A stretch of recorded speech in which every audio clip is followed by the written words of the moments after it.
Aesthetics EDU would like to welcome you to our Skin Science Dashboard, where we discuss anatomy, physiology, chemistry, and everything concerning the skin. Whether you're an aspiring esthetician or a licensed professional, this dashboard is for you. We've created this specifically so you can stay current on all of the nuances associated with our field. We have a lot in store for you this session. Grab your note-taking device and let's get started. And as we go through tonight's subject at hand, which is the layers of the skin, you'll really be able to see how you as an esthetician can find a solution for that one problem that you are fixated on. Every esthetician has one problem that they just are like, I have to find a solution to. There's so many problems we'll face as an esthetician, but we all have that one that really grinds our gears. For me, I have a lot, but hyperpigmentation is one that I've struggled with for a very, very long time. And after reading this chapter, I was able to find the solution to reverse hyperpigmentation. So the goal for tonight is not only to teach you the layers of the skin, but to give you information that you can take and run with so that you can find solutions for your issue. All right, so tonight we'll be learning about the layers of the skin. Histology unfolds a big umbrella of different topics. We first started talking about the functions of the skin, but now we're actually dissecting the tissue. Right? We're actually dissecting the tissue. And I find it funny that I called it dissecting the tissue because you guys know that that's actually a physical action of you, cutting through something and peeling it back and discovering. But today we're not doing any of that. I don't think I'll ever do that in my life. But I could do it from a literal standpoint, and that's what we'll be doing tonight from a literal standpoint. If you ever get the opportunity to actually peel back human skin, then hey, you are a powerful esthetician right there, because I don't know. I don't want to do that. This might be TMI, but I never peeled back skin, but as a dental assistant, I watched some gums get peeled back. Jeez. So it's not pleasant at all. It looks very disgusting, but that's neither here nor there. We're talking about skin. That's gross. It was very Uh, gross. It was very gross. It was like an open flap surgery because the dude had like calculus buildup like way underneath his gums. So like I'm gonna save you the details, but it was nasty. And the crazy thing about it is, I think if I was exposed to it, I think I'll be okay after that. But the initial thought of, eesh, I get to see, somebody cut open human flesh. I get to smell the blood and is that like when you I got cut when I was pregnant. I had a C-section. Mhm. So is that like when they cut all of them layers and yeah, yeah, Were no, you awake? thank you. Huh? Were you awake for that? I was asleep. I was knocked out. Good. Yeah. I don't know. I pray that I never have to get a C-section, but if I do, the good part about, like, okay, perfect example with my foot. If you guys want to see the pictures, I'll send it to you. It's not gory. It's just my stitches. But with my foot, I was asleep, but mentally preparing for that surgery, I knew that they were going to have to cut open my tissue, and I knew that my scar or my stitches was going to look, funny because they are mending my skin back together so that it could, the skin tissues could start to create new cells and merge itself back together. So I kind of took myself through this process of understanding like what was going to have to happen to make me okay with going through the process. I wouldn't be able to be awake for that, but I think having an understanding of how the skin heals itself through cell reproduction and all that good stuff, through mitosis and all that good stuff, it helped me kind of cope with the fact that, I literally have screws in my foot and stitches. So, yeah. That's just a little quick update on what's going on with me.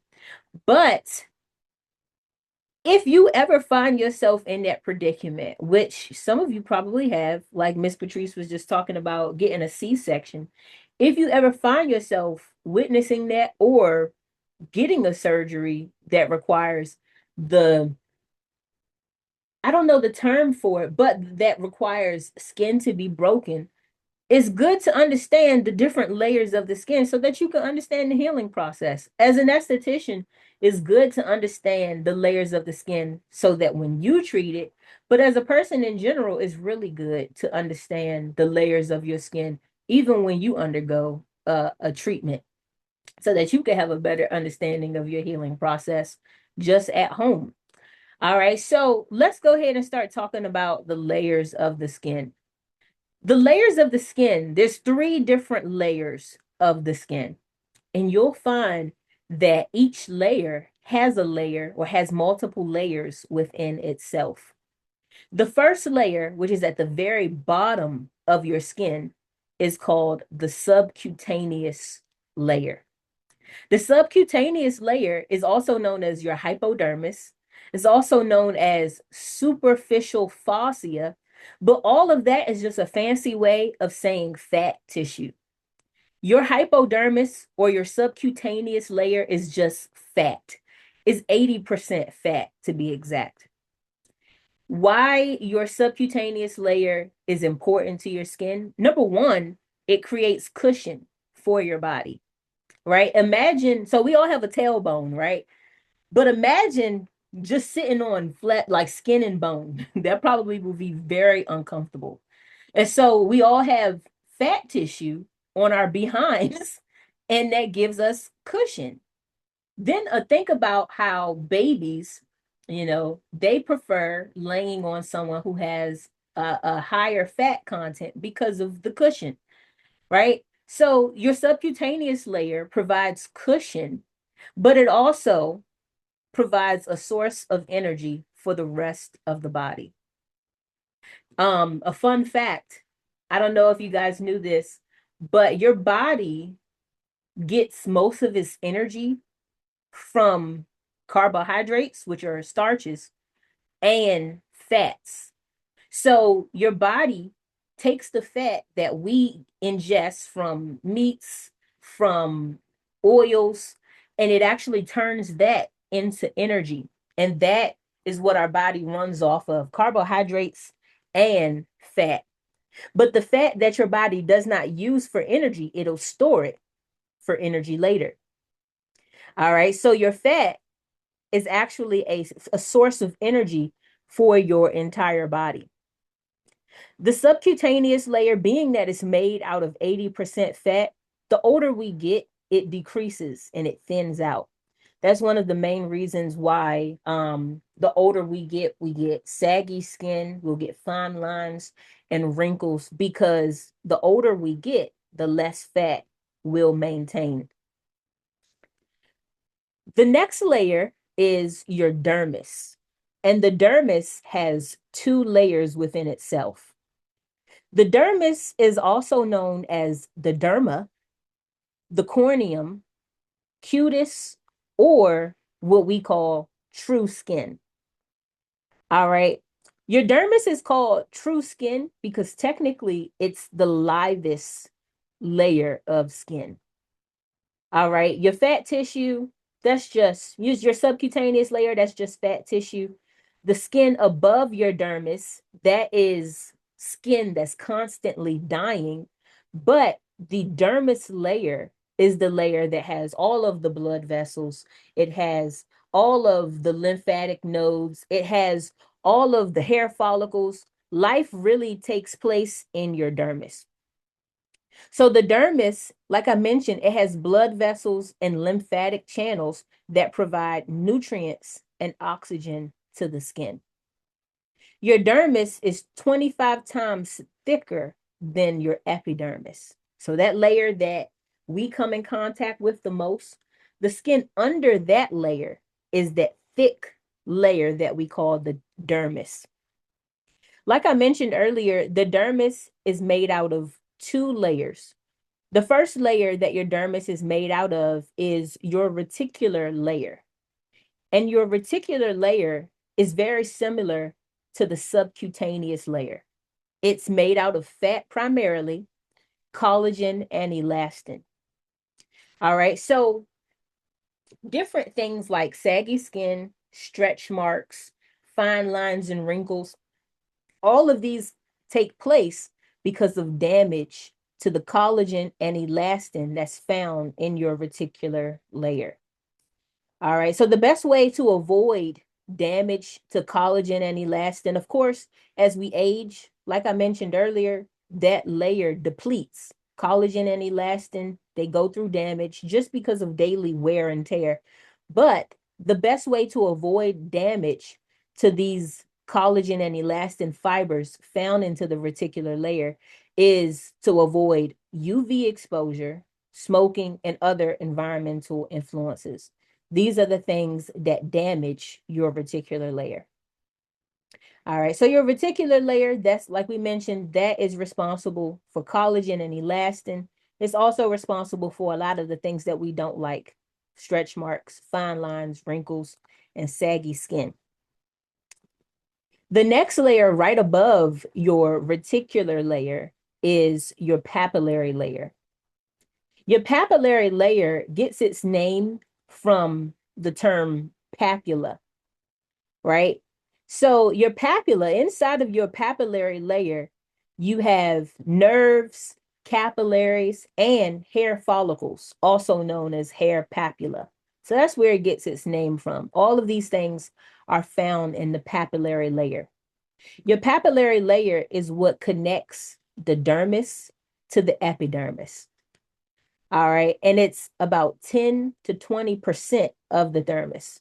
So your papillary layer is very, very, very, very thin, even though it has all of those different things like your nerves, your capillaries, and hair follicles. Whenever you're waxing, you're removing hair straight from the papillary layer.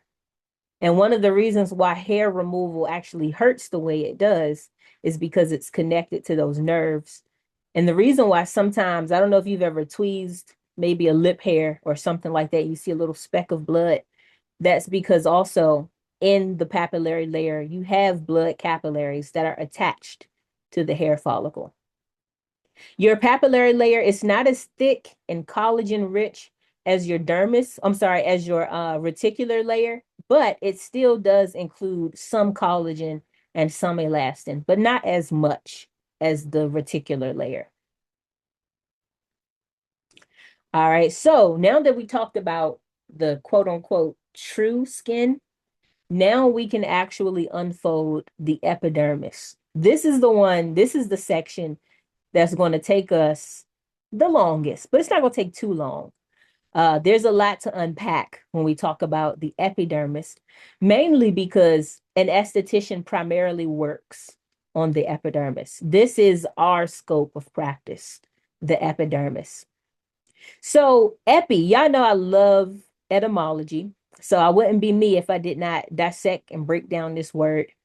The word epidermis is actually, if you break it down, the word epi means to be upon.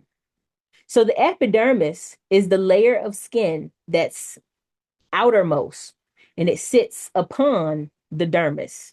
That's where it gets its name from, epi, meaning upon the dermis. The epidermis is the outermost layer and it's composed of 5 different layers.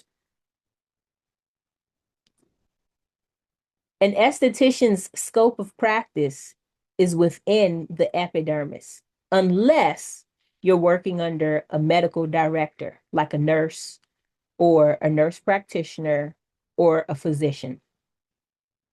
So outside of having a medical director, technically, an esthetician can only work on those first 5 layers of the epidermis.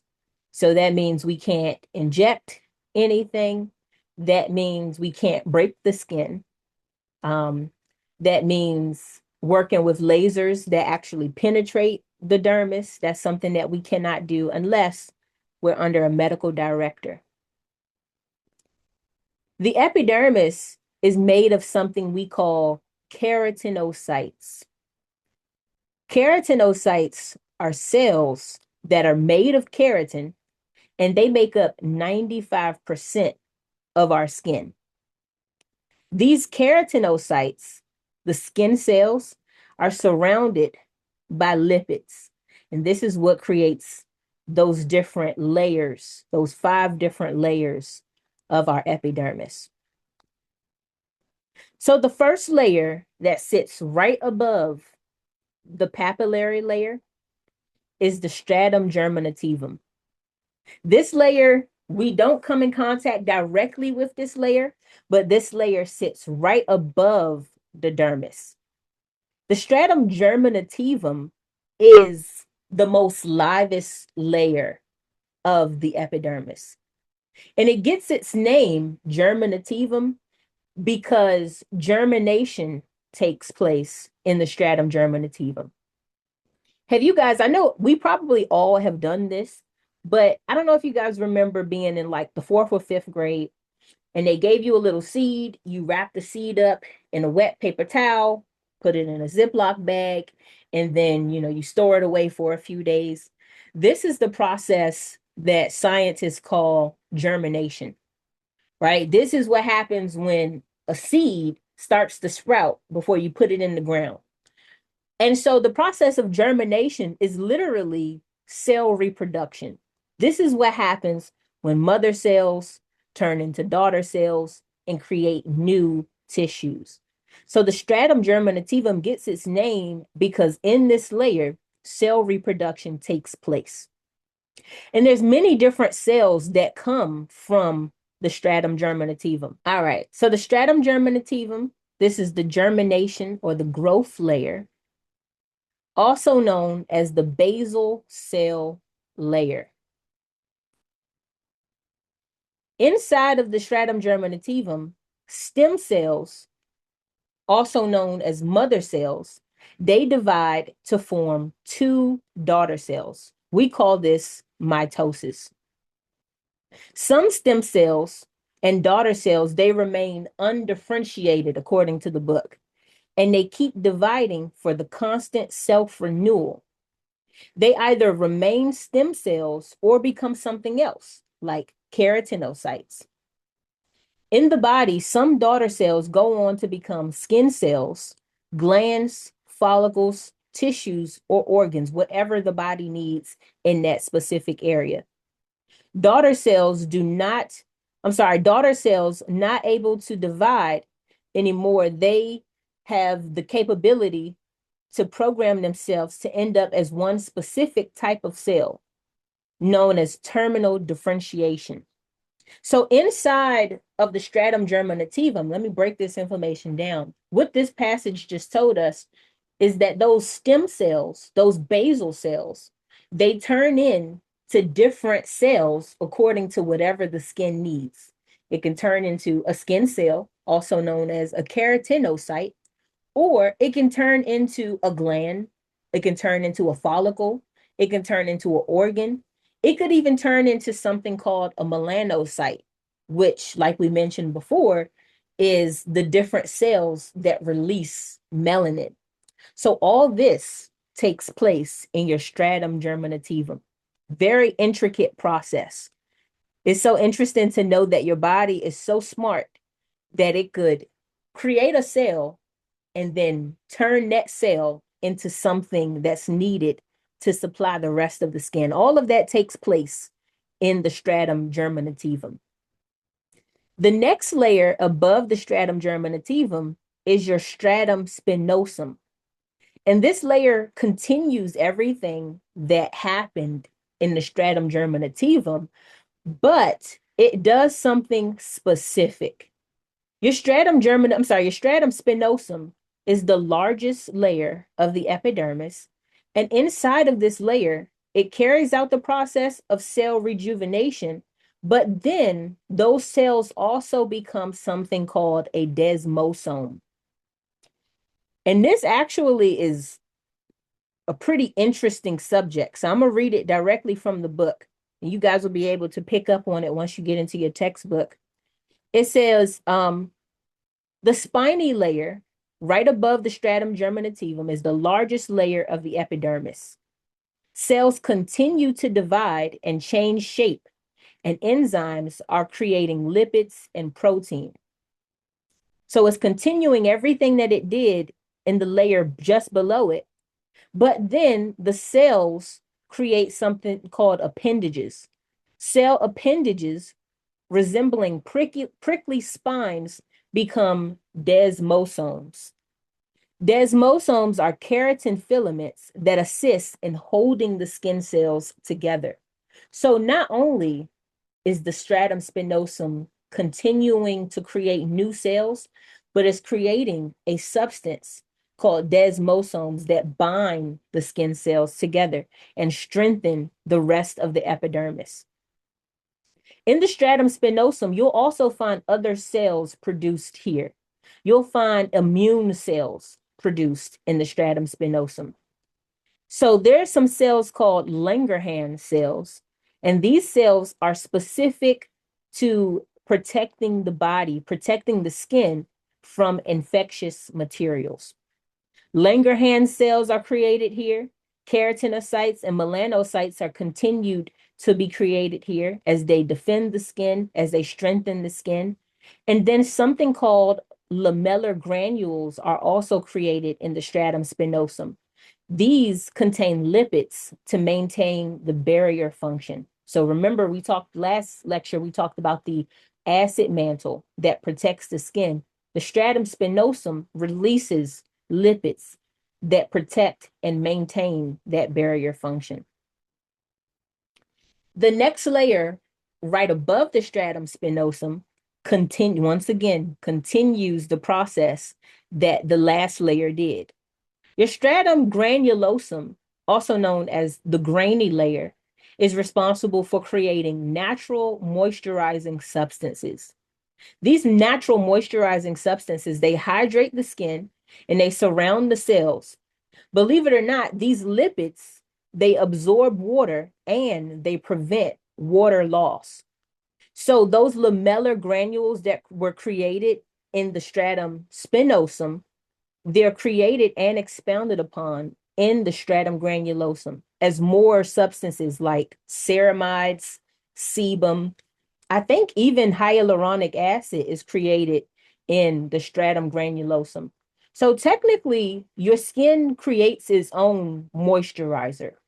But of course, we live in a society that exposes us to pollution, different pathogens, and all different kinds of things that damage the barrier. So, of course, now, we have to cleanse our skin, we have to apply moisturizer and serums and stuff like that. But in a perfect world, technically, your skin could create its own sufficient amount of moisturizer. All right. And that is what takes place in your stratum granulosum. We have two more layers to discuss before I let you guys get started with your own discoveries. The next layer, right above the stratum granulosum, is called the stratum lucidum. The stratum lucidum gets its name because in the stratum lucidum, the keratinocytes, the skin cells made of keratin, they're actually starting to produce clear cells in the stratum lucidum, allowing sunlight to beam through this layer of the skin. So if you turn your hand around and you look at the palm of your skin, you could actually kind of see through it a little bit. I know on the palm of my hand, I could literally see different veins and arteries under this layer of skin. And that's because the stratum lucidum is thickest on the palms of the hands and the soles of the feet. The stratum lucidum technically is all over your body, but it's thickest on the palms of the hands and soles of the feet. The reason why it's thickest on the palms of the hands and the soles of the feet is because the stratum lucidum specifically helps with grip. So imagine, walking around with no shoes on, right? I don't know how things were before, society that we live in today. But I'm assuming that they were walking without shoes and they needed that protection barrier that the stratum lucidum gives to be able to grip the surface that they were walking on. All right. So the stratum lucidum, it's thickest on the palms of the hands and the soles of the feet. But the stratum lucidum, just like the other layers, it continues the process of creating lipid bilayers, oil and water that supports and protects the skin. The last layer of the epidermis, this is the layer that we touch on a daily basis. This is the outermost layer of the skin. This is the layer that estheticians primarily work with. The outermost layer of the skin, also known as the stratum corneum, has many functions. One of the main functions of the stratum corneum is that it's waterproof. It's a waterproof layer that locks in water, it rejuvenates itself, it detoxifies itself, and it protects the body by responding to stimuli. It's also a very permeable layer of the skin. It kind of reminds me of cell membranes because the stratum corneum is what allows products to come into the skin, and it also allows different waste materials like perspiration to leave out of the skin. So the stratum corneum functions by doing all of those different things, being permeable, allowing things to penetrate the skin, allowing things to be insulated inside of the skin. But the stratum corneum is also a protective barrier, being that it's waterproof, being that, it's like a hard shell that protects our skin. Oftentimes, we like to exfoliate and get rid of this dead layer of the stratum corneum, but it's a source of protection. All right. So what happens in the stratum corneum, those keratinocytes, those skin cells that kept going through rejuvenation in the other layers before, they turn into what we call corneocytes. I'm going to read to you a little bit what the book says. It says keratinocytes on the surface have hardened into corneocytes. That's where this stratum corneum gets its name from. Whenever we have a buildup of calluses on our feet or maybe even on our hands, we refer to this as corns.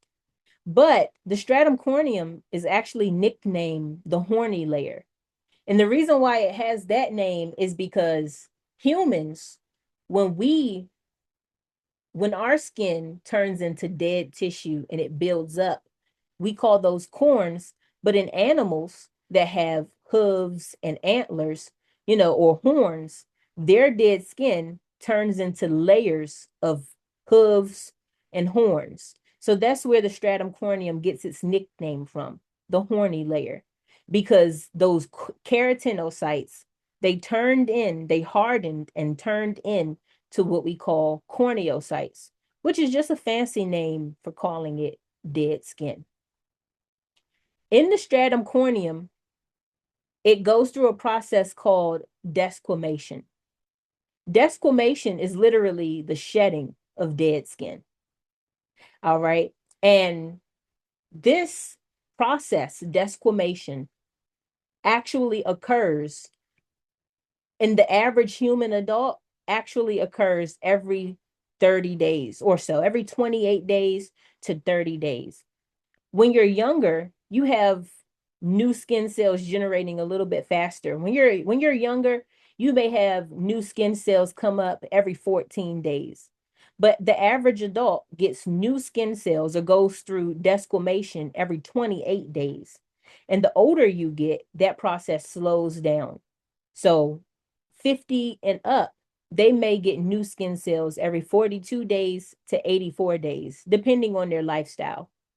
And this is the process of the layers of the skin, first and foremost, generating itself, and then going through desquamation as we go throughout those different layers. The most live layer of the epidermis, the stratum germinativum, That's the one that creates the skin cells. That's the one that protects the skin. As you go up, the skin continues to protect, but as it's protecting, it's dying. And when you get to that very top layer, the stratum corneum, that's the deadest outermost layer of the skin. And even though it's technically dead tissue, it still serves a purpose to protect the body, to protect the skin, and to do a lot of other things like detoxify and welcome in certain skincare products. So those are the different layers of the skin. As you dissect this chapter and the different information that you'll find under the layers of the skin, like I mentioned before, you'll be able to have a thorough understanding of why the skin releases an excessive amount of oil and how you can start to target that. You both mentioned two different conditions, two common skin concerns that talk about oil production or what happens when there's an excessive amount of oil production. So as you read this chapter, I challenge you to start thinking about different ways the layers of the skin could correct itself and to stop producing excessive amounts of oil. And then think about how you can relay that information to clients when they're in your treatment room and when they're getting treatments done by you. Don't forget to comment, like, and subscribe. We love hearing feedback from you all. Stay tuned for more educational information. Stay blessed. We'll see you guys next time.